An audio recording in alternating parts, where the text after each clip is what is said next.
we thought it was going to be the Unified Command would be having their normal Wednesday news conference day. When we learned they had canceled, we decided to go ahead and just have our normal Facebook Live update. Normally you would see Dr. Randy Murphy here.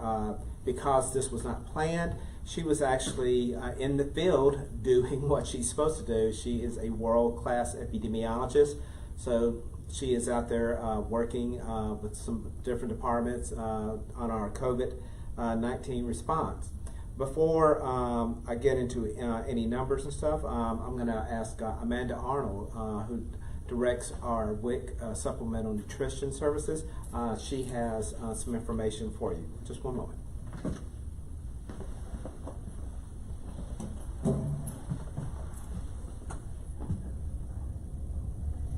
Thank you, Mark. Like you said, my name is Amanda Arnold. I am the director of the WIC program here in Mobile County.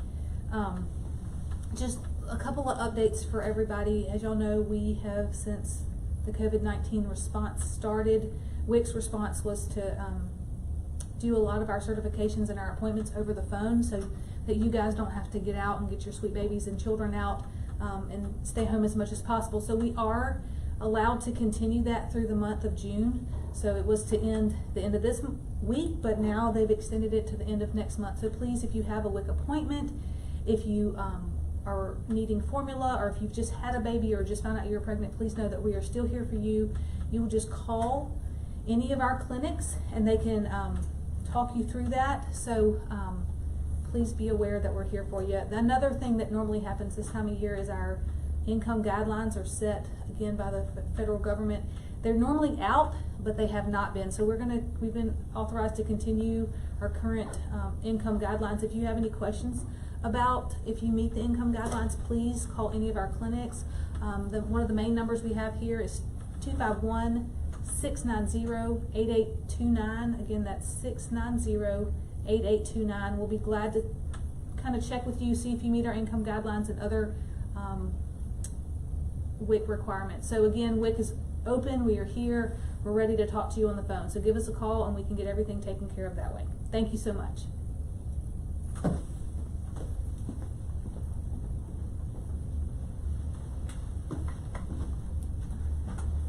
All right, thank you, Amanda.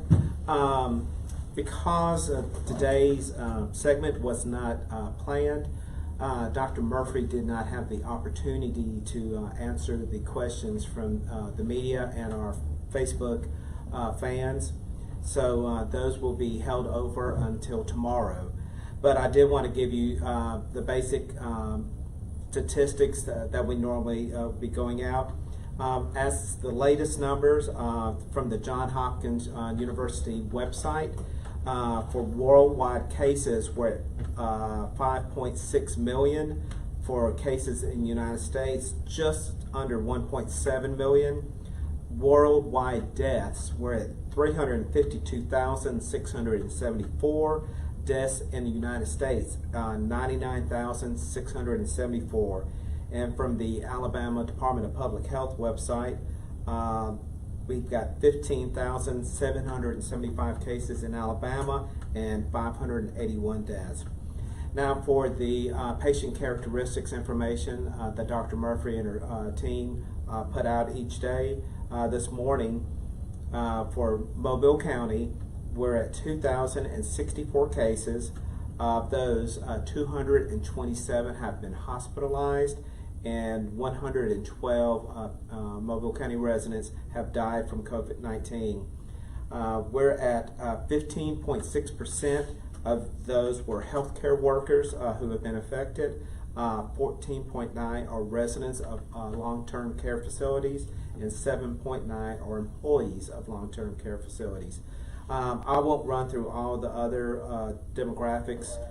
You can always check our Facebook page and our mchd.org website if you want to get that background information. Some other data that came from this. We've started discussing presumed recovered. That's a new category that the ADPH began. Right now in Mobile County, 53% of COVID-19 patients are presumed recovered. That is a patient who has for 14 days or more since they tested positive if they were not hospitalized, or it's been 32 days or more since the patient tested positive if they were hospitalized or if hospitalization is unknown or missing. Any patients who died with COVID are excluded from this calculation. And again, you can go to either one of our websites to get that. One other point from today, among the COVID-19 patients with known hospitalizations, 37% required intensive care and 21% required mechanical ventilation. Of the 97 patients, out of all who have died, 97 died in the hospital and 15 have died in the long-term care facility. Well, without any additional questions, for today, that'll be about it. Again, we'll be back tomorrow at 2:30. Hopefully Dr. Murphy will be back. We'll be able to answer those questions. So please, you can either send them to us through Facebook or you can email me directly at mbryant, BRYANT, @mchd.org. And thank you. We'll see you tomorrow.